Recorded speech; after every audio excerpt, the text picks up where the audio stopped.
Part 2. Second guard exists and returns with a goldsmith in a cranky tone. O noble king, I beg of you, how can you give me such a harsh sentence? I was merely following your orders to the letter. You commanded me to set aside all my work and get the queen's ornament ready before her highness' birthday. So there has been a delay in making this lady's bridal ornaments. In the name of justice, your highness, pardon me, spare my life. I was just following your highness' order. दुसरा पहारेकरी जातो आणि सोनाराला घेऊन परत येतो. सोनार त्रासिक आवाजात म्हणतो, हे महाराजा, आपल्या परवानगीने मी विचारतो की तुम्ही मला एवढी कडक शिक्षा कशी काय बरं देऊ शकता? मी केवळ तुमच्याच आज्ञेचे तंतोतंत पालन करत होतो. तुम्ही मला सांगितले होते की दुसरी सगळी कामे बाजूला टाक आणि राणी साहेबांच्या वाढदिवसाच्या आधी राणी साहेबांचे दागिने तयार कर. मी तुमच्या आज्ञेचं पालन केलं, म्हणूनच ह्यांच्या लग्नाच्या दागिन्यांना माझ्याकडनं उशीर झाला.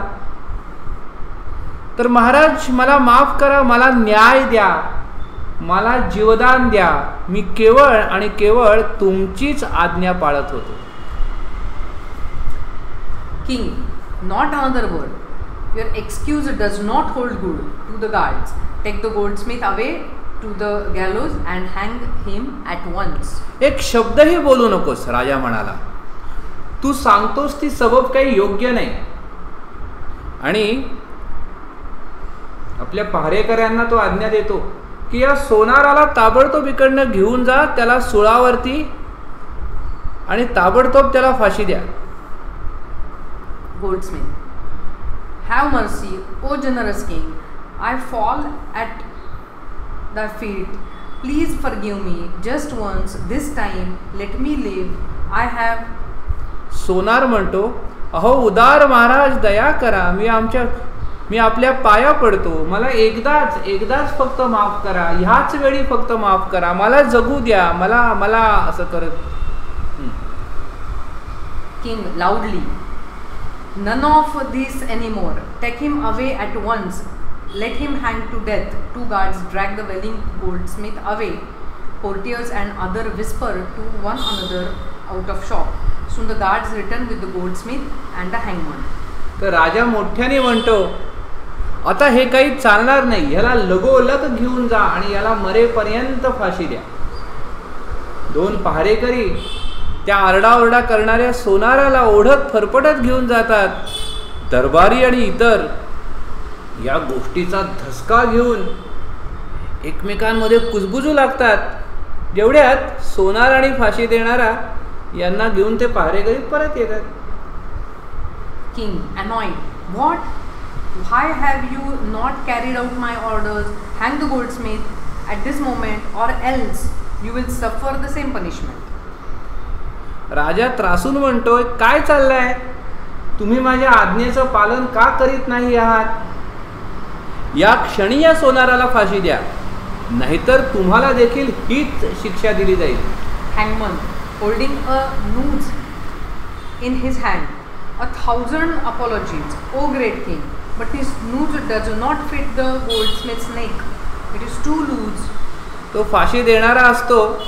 तो हातामध्ये गळफास घेऊन सांगतो, 1000 वेळा मी माफी मागतो महाराज, पण हा गळफास या सोनाराच्या गळ्याला नीट बसत नाहीये. हा खूप सैल आहे. बहुतेक फाशी देणाऱ्याने सोनाराकडनं आपली किंमत वसूल केली असावी. King, then try it around everyone's neck here, pointing to the subjects, and see who it fits. Whosoever has a neck of the size of the noose must be hanged. Hangman tries to noose on many of the subjects waiting for justice. They spurn and resist, but the hangman with the help of the guards overpowers them. Finally, the Nuzfits, the discipline. बरं. Disciple. राजा म्हणतो इथे असलेल्या प्रत्येकाच्या गळ्याला हा फास लावून बघा बरं. इथे जे सगळे प्रजाजन जमलेत यातल्या कोणाच्या मानेला हा गळफास बरोबर बसतो ते शोधा आणि ज्याची मान या गळफासाच्या मापाची असेल त्याला फाशी द्या. फाशी देणारा या न्यायासाठी जमलेल्या अनेक लोकांच्या मानेला फास लावून बघतो. लोक त्याला झिडकारतात, त्याचा विरोध करतात, पण फाशी देणारा हा राजाच्या पहारेकऱ्यांच्या मदतीने त्यांच्यावर जबरदस्ती करत करत एकेकाला तो गळफास लावून बघत जातो. शेवटी हा जो आपला शिष्य असतो त्या शिष्याच्या गळ्याला तो गळफास बरोबर बसतो. Hangman. Your Highness, it fits at last. तो फाशी देणारा म्हणतो हा महाराज याला बसतोय शेवटी. Disciple. But शिष्य म्हणतो पण King. Justice at last. Take him to the gallows without further delay. Hangman and guards force the protesting disciple out. राजा आनंदाने म्हणतो शेवटी न्याय झाला. आता आणखी उशीर न करता याला सुळावर चढवा. फाशी देणारा आणि पहारेकरी तो विरोध करत असलेल्या शिष्याला बळजबरीने घेऊन जातात. King.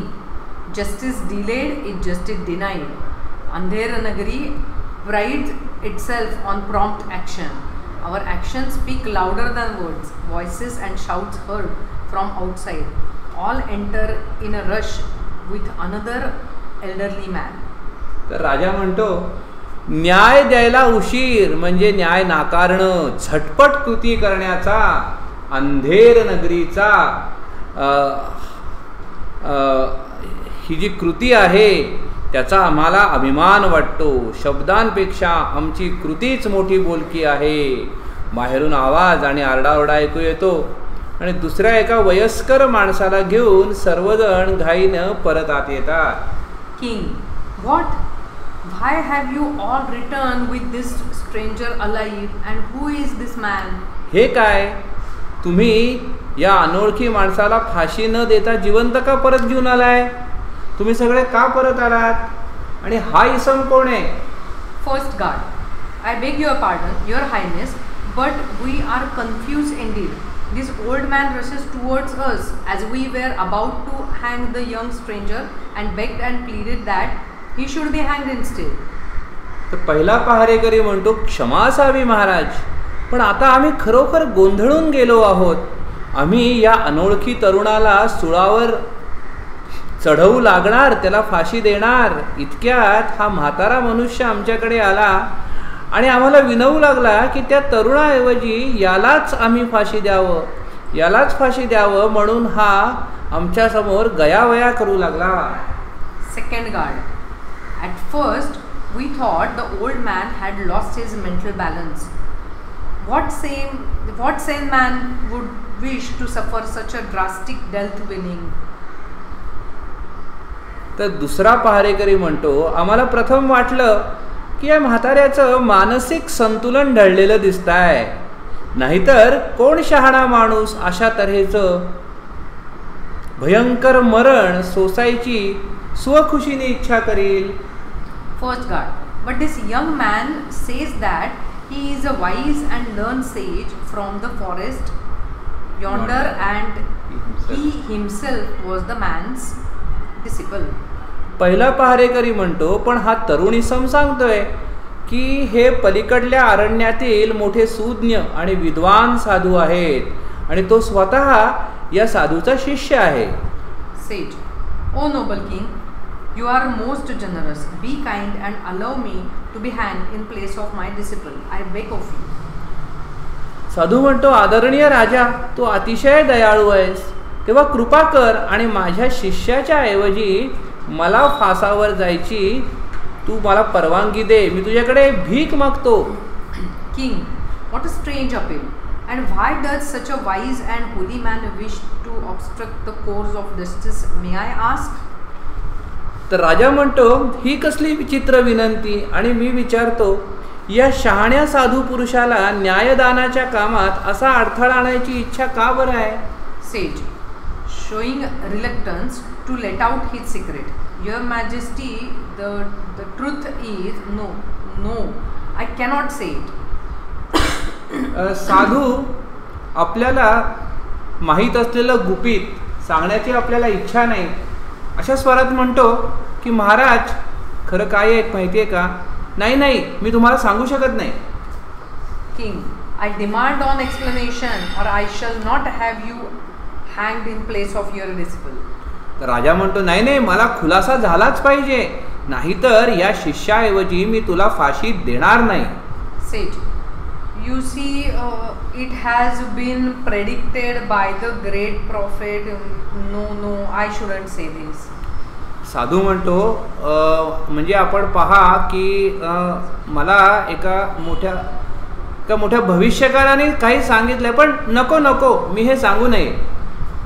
King, annoyed, speak out at once or your disciple will be hanged. राजा चिडून म्हणतो पटकन सांगून टाक, नाहीतर तुझ्या शिष्याला फाशी दिलंच म्हणून समज. Sage, the great prophets have foretold that the one who will be hanged on this day in this kingdom shall become the next king and conquer many more nations. I want to become the next great king, Your Majesty, and reign over a greater country. I will go down in history as a famous royal monarch. The future generations will read out me and my greatness for millenniums to come. I shall never earn that fame if I remained a recluse sage. So do grant me this favor, O king. Let me die at the gallows today. त्या भविष्यकाराने असं भविष्य वर्तवलं आहे, साधू म्हणतोय की आजच्या दिवशी या राज्यात जो कोणी फाशी दिला जाईल तो ह्या राज्याचा नंतरचा राजा होईल आणि तो आणखीन बरीच राज्ये जिंकेल. तर मला या राज्याचा या पुढचा मोठा राजा व्हायचे आहे आणि महाराज मला आणखी मोठ्या राज्यावरती राज्य करायची इच्छा आहे. एक महान बादशाह म्हणून इतिहासात मी प्रसिद्ध होईन, इतिहासात माझे नाव नोंदवले जाईल आणि येणारी हजारो वर्ष, येणाऱ्या अनेक पिढ्या माझ्या थोरपणाविषयी ऐकतील, वाचतील. मी तर असाच एकांतवासी जंगलात राहिलो, साधू बनून राहिलो, तर अशा प्रकारची प्रसिद्धी मला कधीच मिळणार नाही. तेव्हा माझ्यावर तुम्ही मेहरबानी करा महाराज, माझ्यावर दया करा आणि मला आज सुळावर चढून मरू दे. King, the next king, and this kingdom will expand, glory for millenniums to come. Why no one but I should be entitled to this privilege? Guards, take me to the gallows and hang me at once without any delay. Hurry up, don't waste time. What a wonderful fate in my next life. A king once again. Goodbye world. See you again. या पुढचा राजा आणि हे राज्य विस्तारणार आणि पुढच्या हजारो वर्षांमध्ये कीर्ती कायम राहणार. का दुसरं तिसरं कोणी? हा हक्क मलाच मिळायला हवा. तर पहारेकऱ्यांनो, मलाच सुळापाशी घेऊन चला आणि दिरंगाई न करता मला फासावर चढवा. घाई करा, वेळ दौडू नका. पुढल्या जन्मात माझं हे नशीब किती आश्चर्यकारक असणार आहे. मी पुन्हा एकदा राजा होणार आहे. तेव्हा अलविदा या जगाला, मी राजा होणार, आपण पुन्हा भेटू, असं म्हणून सर्वजण जातात. तर अशा रीतीने त्या साधूनी आपल्या हुशारीने त्या सगळ्या राज्याची, या अंधेर नगरीची, त्या चौपट राजापासून मुक्तता केली. असं हे गमतीदार नाटक आहे.